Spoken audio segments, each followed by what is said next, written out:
It feels like we've been in Chapter 9 for a while as we continue to break each lesson up into 2 days.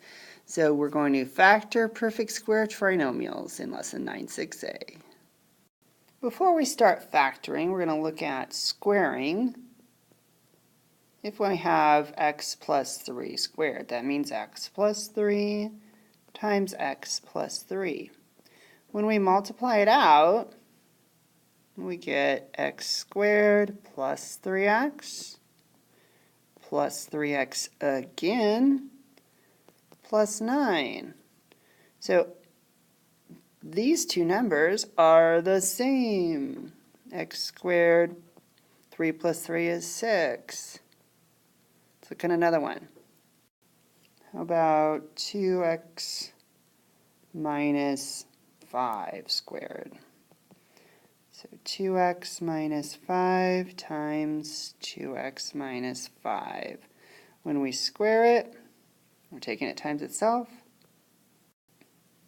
So we get 4x squared minus 10x minus 10x again plus 25. Again, these two are exactly the same. Add our likes, we have 4x squared minus 20x plus 25. Okay, let's see if we can see a pattern developing. Every time this is the square of my first number, this is the square of my second number. This is the product of these two numbers times 2. First number squared, last number squared, product times 2.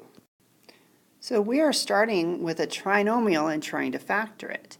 So any trinomial that can be written in this form, where we have the first term squared, first times second times 2, second term squared, either if this is a plus or a minus, can be factored into, here we go, square root of the first, square root of the third, and this gives me my sign. So if it's a plus, it's a plus. If the middle term has a minus, it's a minus. And there's the one that we just wrote out. So the 4x squared minus 20x plus 25, because we have first term squared, first times second times 2, second term squared, it could be written in factored form as 2x minus 5 squared. Or this one was just a squared plus 2ab plus b squared is a plus b quantity squared. A squared minus 2ab plus b squared is a minus b quantity squared. Determine whether 25x squared minus 30x plus 9 is a perfect square trinomial. If so, factor it. You might want to put these questions in your notes for a nice checklist for this lesson. First, is the first term a perfect square?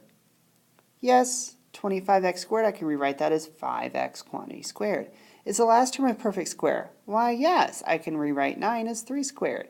Is the middle term equal to 2 times the product of 5x and 3? Why, yes it is. So this can be factored 5x minus 3 squared. All right, I'm going to say it. You can just write down the answer and not show any work. It'd be a good idea to have this checklist written down in your notes so you can go through it. But otherwise, this lesson should go pretty quickly. Is 49y squared plus 42y plus 36 a perfect square trinomial? First term is a perfect square? Yup. Last term is a perfect square? Yup. But is 2 times 7y times 6 42y? Nope. Have to pass all 3 tests, so this is not a perfect square trinomial. Odds are if the first one was, this one wouldn't be. You saw that one coming, didn't you? Factoring perfect squares is pretty straightforward, so they're also going to let us practice all the different factoring techniques we've had in this chapter. So every time we factor, we always start off looking for the greatest common factor. Then if we only have 2 terms, our go-to method is it difference of squares? If so, factor it using our a plus b, a minus b. If it's a perfect square, that's what we just did. If we have three terms and it's not a perfect square, then we're looking for factors of C that gives the sum of B. If it's got a lead coefficient other than 1, we're looking for factors of AC that gives the sum of B. Then we're going to use the factoring by grouping. Or if we have 4 or more terms, our go-to method after we've taken out the greatest common factor, the whole thing is factoring by grouping. Now you should have already written all of these somewhere in your notes, but if you don't have them in a nice concise place, you might want to take a couple minutes and get this nice summary written down for reference. Okay, factor any which way we can. Greatest common factor is 6. So take that out first. 96 divided by 6 is 16. I have two terms, and sure enough, it is difference of squares, so x plus 4, x minus 4. And don't forget, you can always go back and multiply it out to make sure it works, so you shouldn't miss any of these on a quiz or test.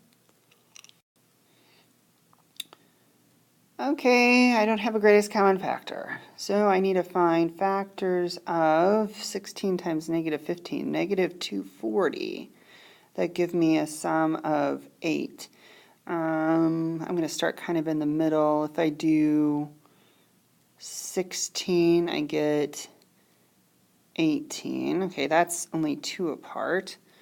Let's try 20, and 240 divided by 20 is 12. There we go, that's 8 apart. So we have 16y squared plus 20y minus 12y equals 8y minus 15. Greatest common factor of my first two terms is 4y. So when we take that out, 16y squared divided by 4y is 4y. 20y divided by 4y is 5. Greatest common factor for my next two terms is 3. I'm going to take out a negative with it because I want to get 4y plus 5 again. So my factors are going to be 4y minus 3 and 4y plus 5. And once again, we could multiply it out and make sure we get what we started with. If a trinomial can be written in the form a squared plus 2ab plus b squared, or a squared minus 2ab plus b squared, then it can be factored as a plus b squared or a minus b squared, respectively. For a trinomial to be factorable as a perfect square, the first term must be a perfect square, the middle term must be twice the product of the square roots of the first and last terms, and the last term must be a perfect square.